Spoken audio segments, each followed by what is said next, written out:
Hi, everyone, and welcome to Insights in Caribbean Intellectual Property, the official podcast of the Caribbean and America's Intellectual Property Organization. I'm your host, Pete Manning, along with Lisa Kahn. Today's topic is the AI conundrum, redefining art and ownership. Artificial intelligence just wrote a novel that made it to the second round of a major literary prize in Japan. But here's the mind-bending part. This isn't just about computers writing books. It's about redefining what it means to be creative.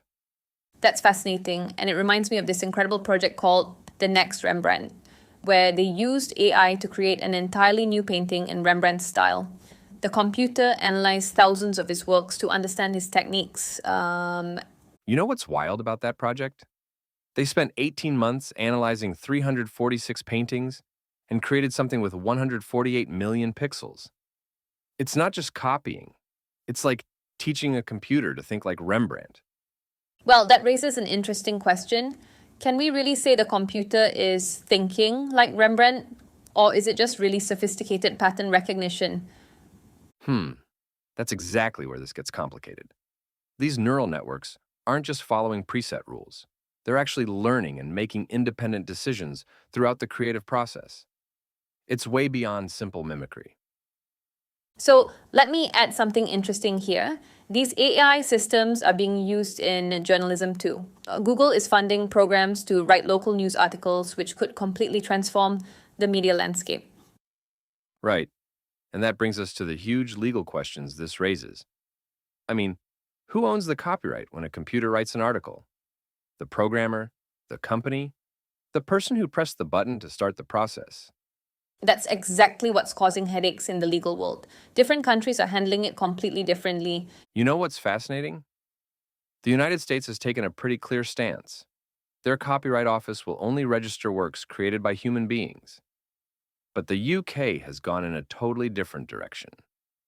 Oh, tell me more about the UK approach. How are they handling this? So, the UK actually created specific legislation for computer-generated works. They say the copyright belongs to the person by whom the arrangements necessary for the creation of the work are undertaken.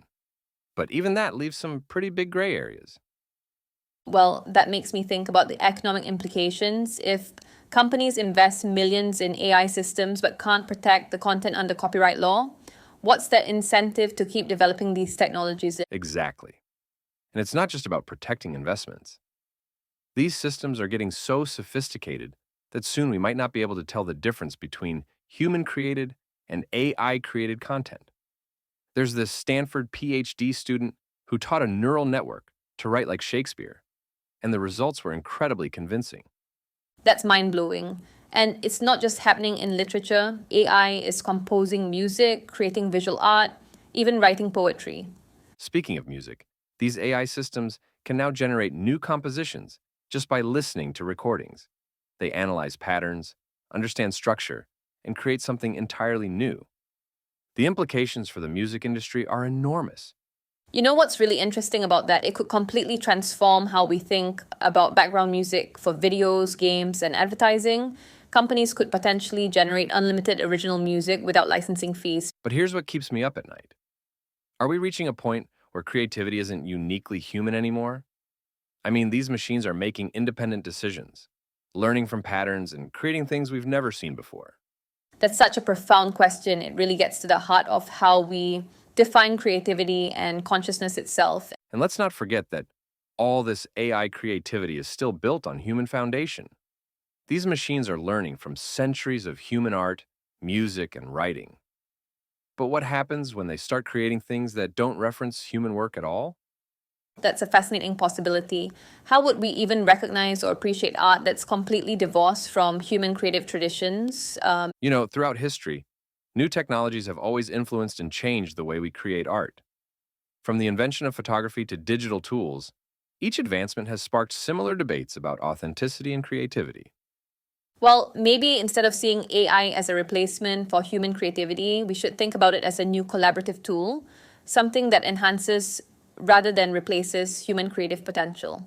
That's a really important perspective. But it still leaves us with these huge questions about ownership and rights.